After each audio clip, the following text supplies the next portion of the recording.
Hey everyone, it's Classic DM, and we've got another video series for Classic Traveler. This one's going to cover wounds. Our last video we covered combat. Now we put a lot of time and energy into explaining how do you achieve a hit, and how that hit is really kind of not just hitting a target, but hitting and delivering effective damage. So once we've gone through that entire section, we kind of understand how armor, the relationship between the armor and the weapon, range, whether the target's evading, our expertise, and all these other factors, we start to get a sense like, okay, great. Whether I'll use the house rules or rules as written, once that damage gets through, then what do you do? That's what this video is going to cover. Let's go ahead and get started. So the purpose of the video is really to dive into the wound system, because the wound system is terrifying to a lot of people, and when people read the rules in a cursory level in the very beginning, it would be off-putting, because in your mind you start running the numbers and you start thinking, you're just going to die in one hit all the time. And it is quite scary, and it is very, very lethal. But we really want to break this down into really good detail here and to give it a fair shake. And then at the very end, I suggest a modification that's very slight you can make that still uses the rules as written, but maybe is a little bit more modernized and not quite as lethal as original, but certainly doesn't go the direction that Dungeons & Dragons has gone, which is very demigod oriented. So the rules is written, page 30 of our book 1, Characters in Combat, says wounding and death. The wound column indicates the amount of damage which has been inflicted on the target if a hit is achieved, and is dependent on the type of weapon. Now, we mentioned that before, and we talked about that in our combat video. Be sure to check that if you haven't. Wound points are applied to the targets, which is defending characters' strength, dexterity, and endurance on a temporary basis. Okay? Remember that. Temporary basis. Each die rolled, for example, of the 2 dice rolled and a result of 2D, is taken as a single wound or a group of hits or multiple shots, and must be applied to a single characteristic. Further modifications may be distributed against or added to such wound groups as desired. That part's a little confusing, but let's continue reading on because it makes more sense as we get a little further. The first wound received by any character, however, can be sufficient to stun or daze him or her, and is handled differently. The first one received is applied entirely to one of the 3 physical characteristics. And there's 6 characteristics total, but when it comes to combat, you only use these physiological ones, which are strength, dexterity, endurance. It's always in that order. Strength, dexterity, endurance. If you're a D&D player, you're used to seeing strength, intelligence, dexterity, wisdom, constitution, charisma in that order, in the old school ways. Now, things have shuffled around over the years, but the order is the same. Remember the order, because there will be situations where you have to randomly determine what the next characteristic is. So they say that's determined randomly. As a result, first blood may immediately incapacitate or even kill. So let's continue on here. When one of the characters is reduced to 0, the character is rendered unconscious. When all 3 characteristics are reduced to 0, the character is dead. Now, if you're playing the game for the first time and you look at the characters and you go, wow, in D&D, I roll 3d6 in the old rules. I could have strength from 3 to 18. Let's hope I have everything higher than 12. And I got 14s and 16s and 17s and 10s, and maybe I have a 7 in there just for fun. And if you're playing Pathfinder 2nd Edition, everything starts at 10. And you start getting this ability boost, and then another ability boost, and then an ancestry ability boost, and a racial ability boost, and all this kind of crap, right? And you end up seeing a situation that's evolved over the last 40 years that, modern day RPGs don't give you a shit character. Okay, I hate to say it, but you don't play the game with this. You're playing these demigods. Okay, they're running around with 18 wisdom, the most heroic character possible. But in Traveler, in the old days, which is coming out at the same time as original D&D, even before the basic edition and before advanced Dungeons and Dragons, this was unheard of. This is coming from a wargaming mentality where the dice dictate what happens. So in that situation, their rules say that if those 3 characteristics get dropped to 0, you are dead. There's no resurrection, there's no multipass, there's no reconstitution, there's no cloning, nothing. You are dead. Make a new character, game over, for that one character. Now, these games are designed to play with a group of friends, 4 to 6, 7, 8 friends, right? So unconscious character, right? That's only one characteristic knocked to 0. Recover consciousness after 10 minutes. This is very interesting because I'm a big UFC MMA fan. I have seen people knocked clean out regain consciousness after 15 seconds. They may be disoriented for like an hour, but even Ben Askren, bless his soul, when he was knocked out by Jorge Masvidal, he certainly regained consciousness earlier than 10 minutes. Now, he wasn't shot in the head. He just took a blow to the head with a cudgel, which was Jorge Masvidal's knee, right? So with all characteristics temporarily placed at value halfway between full strength and a wounded level. So, as you recover consciousness, your statistics are your for strength, dexterity, endurance, or whichever one was zeroed. That one only goes up to half. And there's other details that talk about that. And to get all your statistics of those 3 physiological traits back to full strength requires medical attention and 3 days of rest. Okay. Thank goodness when you're playing role-playing games, you can say, okay, I'm going to rest for 3 days. And that's it, right? The unconscious characters with 2 characteristics, okay? So it only takes 1 characteristic knocked down to 0 to knock you unconscious with rules as written. But if 2 get knocked to 0, you are severely wounded and you recover consciousness after 3 hours. This is like being taken to the hospital after having a heart attack or a brain aneurysm or a stroke. I've seen people that have had a stroke come out of unconscious states faster than that. So that's very, very, very nasty. And they're talking about being hit with brutal, lethal wounds from submachine guns, laser rifles, swords, cutlasses, not just having a myocardial infraction, not the whole body attacking itself. They're talking about a lethal wound. So we have to start here. Before we do our deep dive into wounds, we have to read the rules as written. And we can start seeing some trends here. And let's analyze that a little bit. Let's give some analysis and some comments, right? Not just criticism, but some comments. The choice of words here is a little open to interpretation. When it's first presented, it uses the phrase stun and daze. The first wound received by any character, however, can be sufficient to stun or daze him or her and is handled differently. A lot of times you'll hear guys in the forums, if you go dig around in the Citizens of the Imperium and some of the other very obscure web pages that are still out there that have Traveler fans, classic Traveler players, you'll see that people will call it the first blood rule, right? So this first wound received is applied entirely to one of the 3 physical characteristics, strength, dexterity, or endurance, determined at random or randomly. As a result, first blood may immediately incapacitate or even kill. So in the beginning, the wound can be sufficient to stun or daze, but also could incapacitate and kill. So those are very different states of physiological duress. Being stunned and dazed is much different than being incapacitated, and certainly much different than being killed. Okay, so the rules kind of go down this direction of even more fearful and more absolute. When any one characteristic is reduced to 0 by wounds, the character is rendered unconscious. When all 3 characters are reduced to 0, the character is dead.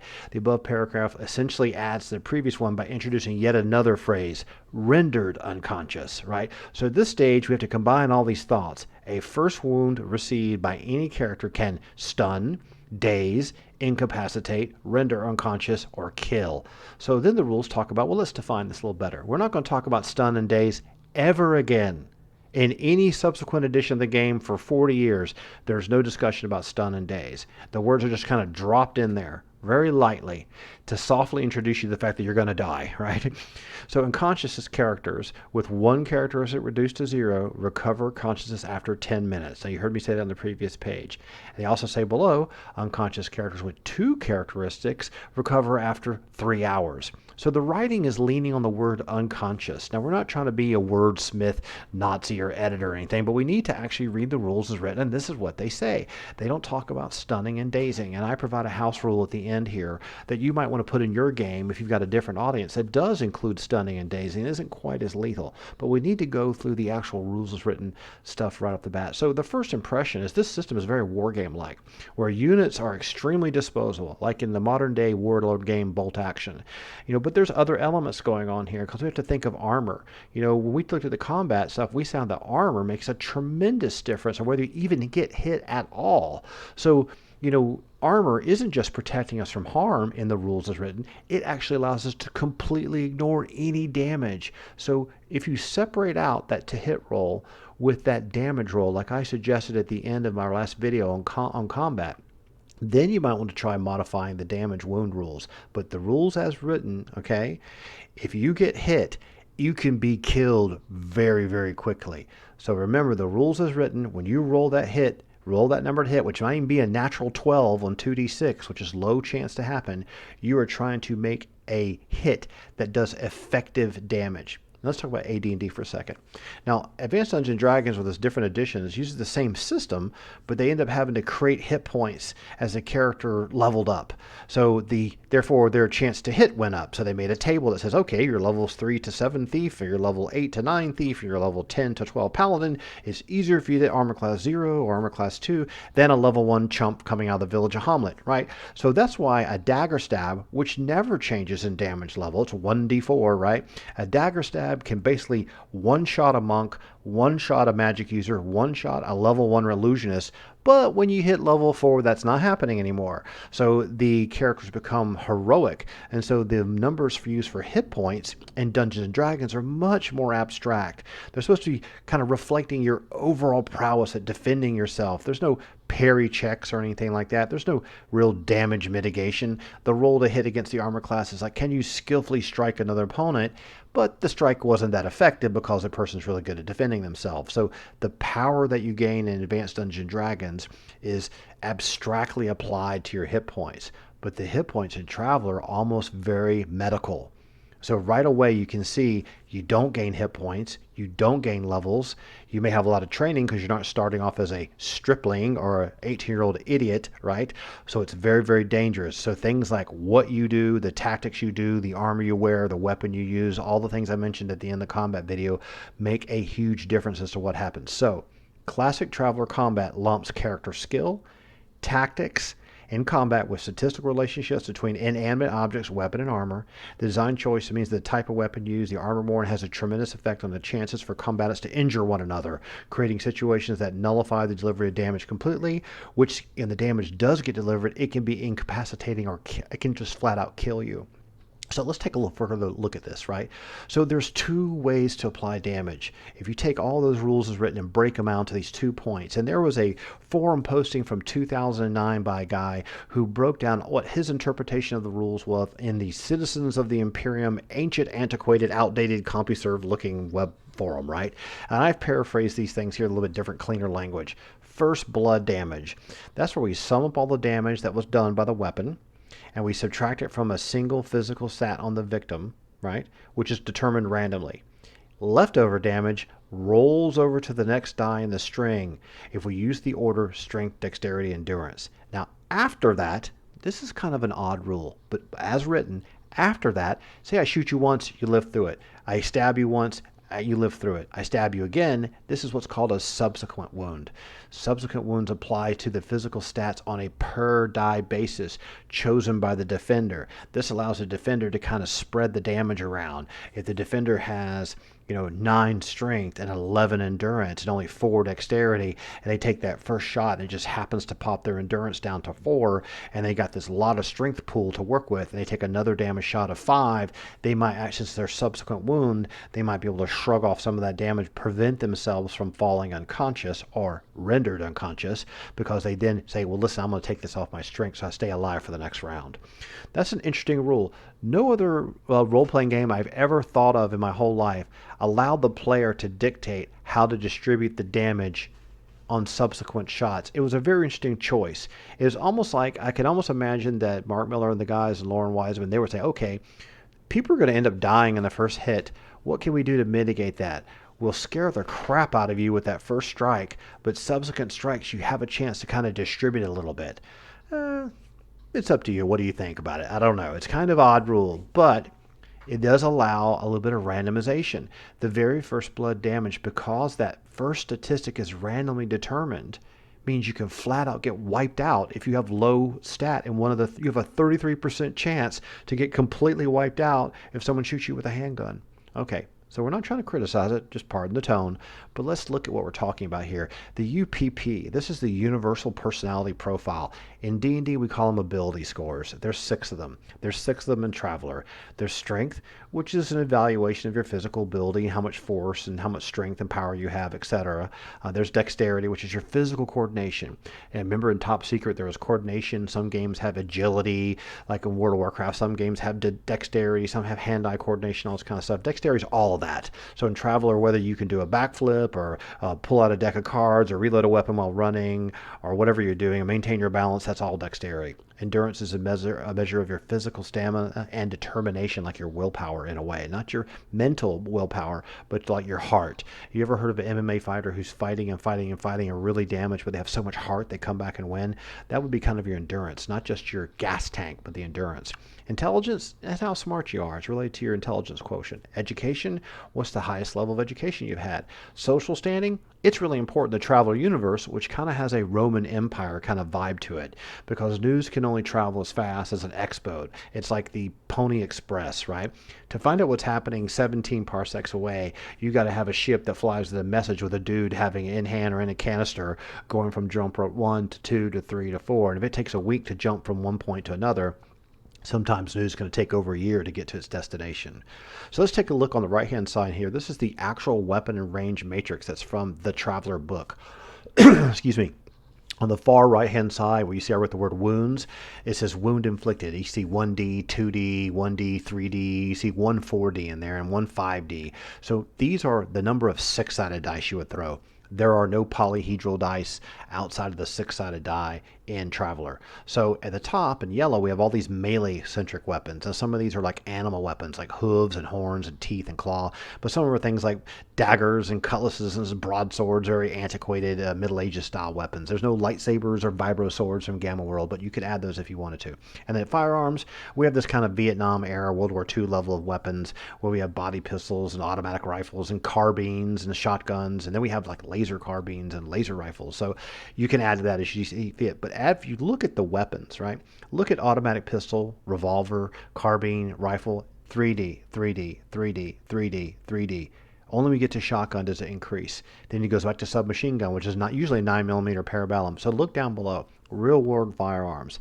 9mm pistols such as the Beretta 92F, 3D damage. 303 bolt action rifle like the British Lee Enfield from World War II, 3D damage. A Heckler Koch MP5 submachine gun used in airport security in Malaysia, right? 3D. An FN Herstal Colt M4 carbine, which is a very lightweight gun used by the United States military, 3D. So, you can see that the base number for the wound for bullets, even ranging from small little 5.56mm all the way to 9mm are all the same. They don't have light machine guns, medium machine guns, and heavy machine guns defined like you would see in bolt action, which is critical. A BAR versus an MG42 makes a big difference in that game. That's something that I would encourage anyone to add who really wants to get into the weapon side of things. So, since we see that the wounding for weapons is kind of the same, let's run some numbers for fun.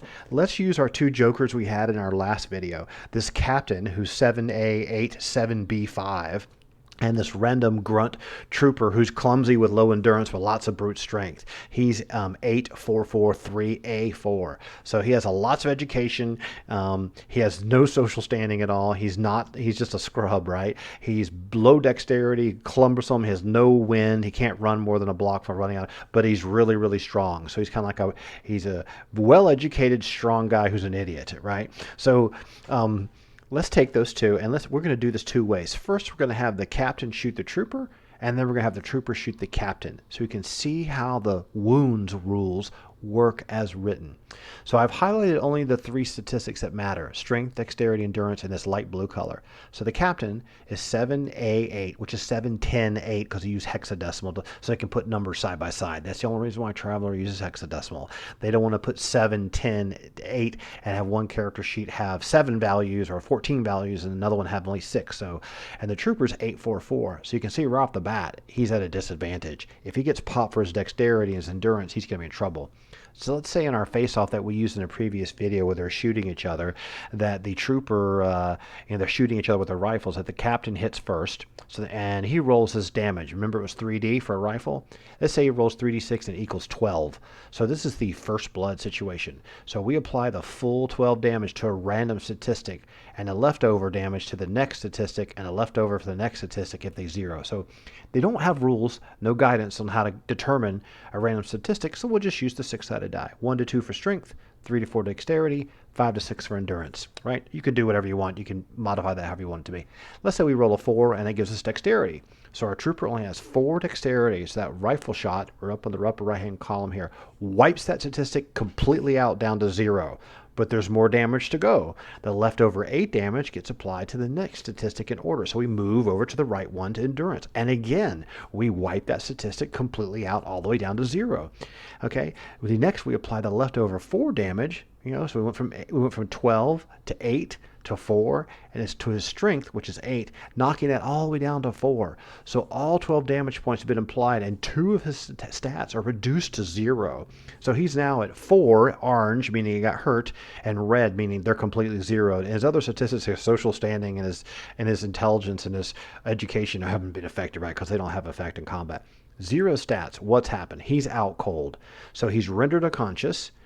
And because 2 statistics have been hit to 0, he's severely wounded, and it will take him 3 hours to wake up if you just leave him lying there in a field by himself. So his human body, according to the rules, will take him 3 hours. This is not with medical attention. All right. This is not with your opponent could walk over there and wipe you out. Right. So Trooper 40038, unconscious for 3 hours, severely wounded. So as you can see, those lower statistics, the 4 in dexterity and 4 in endurance, makes him very susceptible to being knocked out of action. Is he dead? No.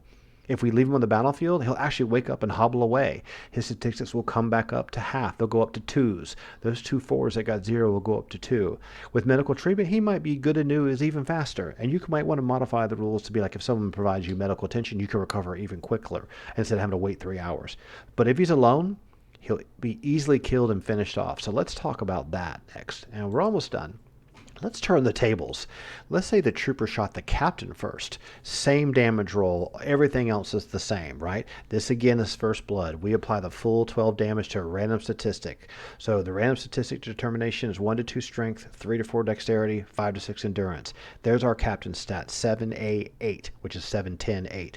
We roll a 4, again, which is dexterity. We apply the full 12 damage. He only has 10, so the rifle shot completely wipes that statistic all the way down to 0. There's only 2 points left over, and that gets applied to the next statistic in order. So we move that over to endurance, knocking it down from 8 down to 6. So when any one characteristic reduces 0, he's rendered unconscious for 10 minutes. So he's not as bad a shape as a trooper. Now here's where it gets really tricky, right? All the combat, unless there's surprise, is simultaneous. So it's like these 2 dudes, there's a 15-second round. So over the course of 15 seconds, he shot a few rounds at you, you shot a few rounds at him. Maybe there was some movement. Maybe you both pulled up and took shots at each other. He was shooting and reloading a bolt action. You were reading your bolt action, and you shot at his feet. He flinched, and then you shot at him. So that's what it's implying.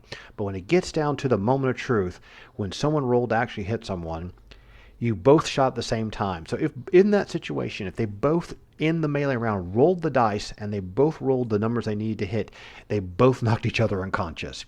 Because here it is, the word simultaneous on page 27 of book 1 is only mentioned in this context, in this one paragraph, in all of the rules. Because all attacks, it's while it's discussing surprise, are made simultaneously.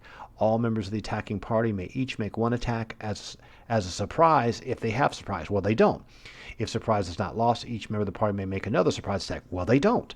This continues until surprise is lost. Yes, it was lost. Because attacks are simultaneous, they say that again, everyone completes his surprise attacks, even if one of them results in a loss of surprise. So all that paragraph is written to talk about surprise, but it inadvertently says a rule. And the rule is that when there's 2 parties and they're aware of each other and no one has what we would call initiative or surprise, you shoot at the same time. So everyone's rolling to hit at the same time. I might shoot you, you might shoot me simultaneously. So in our little example here with turn the tables, where we have running the numbers where the captain nailed the trooper and knocked 2 of his statistics down to 0, and then the trooper nailed the captain. You got 2 dudes lying in the field now, unconscious. So in essence, neither the captain or the trooper had surprise.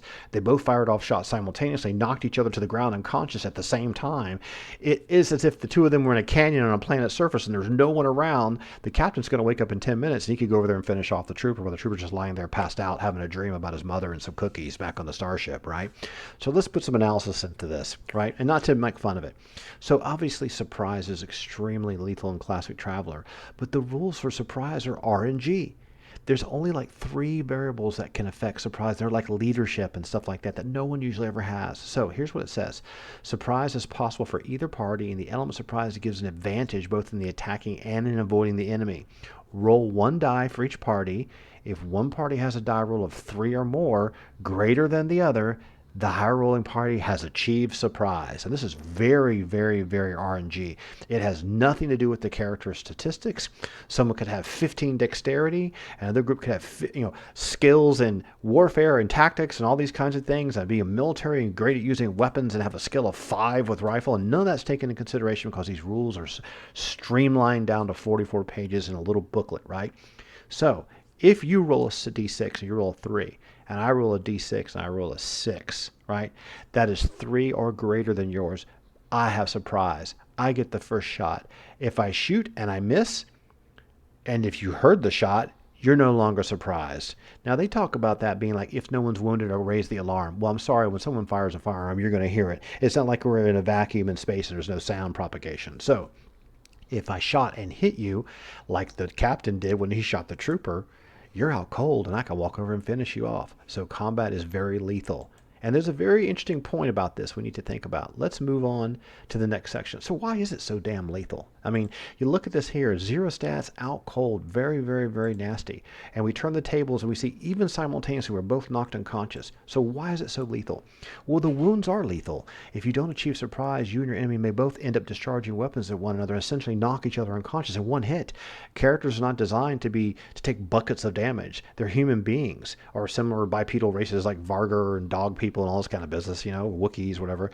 So weapon, armor, evasion, cover, expertise, advantageous strength or dexterity, depending on whether you're doing melee or projectile combat, and range, those things can all turn the tide of a battle.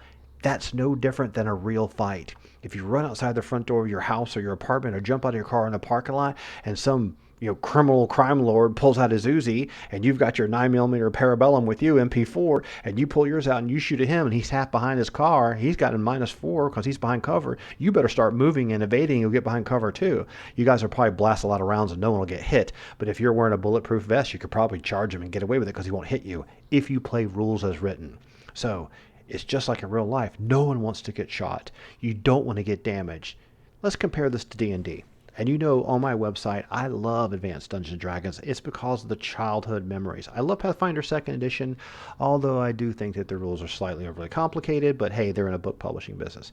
So Traveler is not Dungeons & Dragons, where characters become more and more unkillable as they gain experience, which is why the enemies have to ramp up too. The entire progression scheme in all versions of D&D is to become more like a demigod with every rising level to defeat ancient black dragons and demons and even drow priestesses wielding lethal magic, right? And that's what it is. It's fantasy. It's a scaling fantasy that becomes more and more fantastical, more unrealistic, and difficult to balance as everything gets kind of out of control. In essence, Dungeons & Dragons is like Diablo 3. And the fun factor in Diablo 3 is blowing everything up on screen. The fun factor in Dungeons & Dragons, besides story, besides the world, besides the really interesting character combinations and the use of interesting spells, because there's not a lot of interesting attacks you could do in the game, is the fact that you're doing this fantastical, completely imaginary adventure somewhere that you will never see in real life. And the only relatable element to it at all is what you saw in the Middle Ages. So Dungeons & Dragons is fantastic for that. But then we look at Traveler. What's the appeal there? Classic Traveler is hard science fiction. Its drama and appeal revolves more around adult themes, in the sense that the universe feels real. It taps into our natural human sensibilities about fear. Like, remember I just talked about getting shot at by a crime lord in the parking lot? I don't think I want that happening to me. Do you want that happening to you? Any soldier that's been deployed in Afghanistan, Iraq, or any other armed conflict around the world has felt fear. No one wants to get shot because you could die. So think about that in a game context. It's almost like in a war game, you got these squads of units, and you got their German unit here, and the Panzer Kampfwagen 4 here, and they're just toys. You don't feel any personal attachment to any of the toys. Oh, my guys are going to shoot your British 8th Army dudes. My dude's going to move forward, and I have a bonus to hit because I have Erwin Rommel in my group. It's a tactical war game. You're moving big units around. You play D&D, your character lives through hell and lives to tell about it, like in Diablo. Okay? But in Traveler, ooh, you could die. You make a bad decision. That's why things are decisions as a human being about fear, about danger, success, adventure and daring, wealth, status, mystery, gear, equipment, interweave with these decisions no matter what, and you're doing it with your friends. So the ability to work together as a team I hate to make a comparison to the stupid Survivor show, but in the first, when there's Team A and Team B, if they don't work together as a team, they start getting screwed, right? It's the same thing in sports, team-oriented sports. You've got to work as a team, right? You've got to use each other's abilities to support each other. And like in the military, you've got to work as a team. If someone gets wounded or knocked unconscious, you better get them out of there. Don't let them die. These are real people you're talking about. So Traveler taps into that. It doesn't tap into the selfishness of being the paladin with the Vorpal sword in the front row with the shield and a minus 38 armor class and the attack bonus of plus 75, playing a weapon master and just mowing through drow priestesses while you conquer the vault of the drow. But hey, that's exciting, right? That's fantastical. But Traveler is more about you using your normal sensibilities. So tactical combat, starships, travel, exploration, trade, making money, mercenary tickets, interstellar wars, the mystery of the ancients, the underlying storyline of how we came into be and wow the technology is and how everyone discovered how to do travel to the stars in a jump drive. All that's there. It's just like in the Star Trek universe, the Klingons, the Romulans, and the Federation. There's a backstory to the whole universe, and it doesn't really change. It just evolves. Betrayal, red tape from exit visa, law and order, technology levels, just like in Star Trek episodes. You might visit a planet that's executing people at the age of 30, kind of like in Logan's Run. You might go to another place where a computer thinks it's a god and controlling everyone's destiny. Those kinds of really crazy science fiction adventures, which are human stories, is what makes the game work because the universe is massive. So Traveler is kind of like EVE Online meets a first-person shooter with a lot of fiction. And so there's no respawn point, right? So, as promised, I'm going to give you an optional wounding rules. So if you want to soften it up a little bit, but you don't want to rewrite the whole system. So let's do it this way. There's 3 phases. If a single statistic, strength, dexterity, endurance, hits 0, you're dazed. Remember they said dazed earlier? Now what is dazed? Dazed interrupts any kind of action. Moving, shooting, aiming, opening a door, aiding an ally, reloading a weapon, like refilling a clip or something like that, using a communicator. In essence, it causes what most MMA fighters would call a flash knockout. Your vision goes black and you recover 1 second later. You're not disoriented. You're not unconscious. You still know where you are. You know what day of the week it is. You know what you were doing a second ago. You're like, whoa, I just got tapped. You're knocked out down, right? You can't move slower. You're not snared or rooted or anything else like you have in PvP-oriented games. But whatever you're doing stops. Dazed effect wears off immediately. Now that statistic stays at 0 during the combat. When the combat is over, it will gradually go back and refill itself to full, just like you would recover in real life, right? If the second statistic during the combat of strength, dexterity, endurance hits 0, you are knocked down and dazed. Now this is definitely like an MMA fighter situation. What is this? Knocked down and dazed, of course, will interrupt any action, which you'll be moving, shooting, aiming, opening a door, like I said before. Your vision goes black and you fall onto your knees or onto your butt. You can even roll dice for that if you wanted to. Make sure you don't fall off a cliff. But you recover a second later. You are in great shape. You are ready to fight. You're ready to get to your feet. You're a soldier. You're in the military or whatever you did. You're not just off the couch civilian, right? You recover a second later. So you're not unconscious on the ground drooling, right? You're not disoriented. You're not unconscious. Whatever you're doing stops, but you got to use half your movement budget to get back to your feet. Now, we haven't made a video that talks about movement, but very simply put, in travel, you can move X number of distance of 25 meters per of your turn. So you can move first and then shoot, but you can't move partial distances and then shoot and then move the rest of the distances. So that we need to talk about in a separate video. But let's just say, for example, that you have an economy of moving 25 meters. And if you've been knocked down and dazed by having, let's say, your dexterity and your endurance zeroed like the trooper did here, right? You are dazed and knocked down. And if you want to get out of harm's way and run over to cover, the next turn comes up, you're using 12 meters of movement, okay, or 12 and a half of your 25 meters just to stand up. That means you could only travel another 12 and a half meters before you're out of energy and your turn's done. That's very important. That's almost like making you a sitting duck, and it creates tension for you to get the hell out of there because you just got nailed. So this is what you see happen in a lot of World War II movies too, right? Very dramatic. Now, if all 3 statistics, strength, dexterity, endurance, are hit 0, the character is unconscious.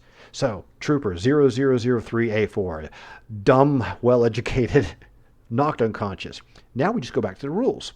When any one character is reduced to 0, the character is rendered unconscious, recovers in 10 minutes.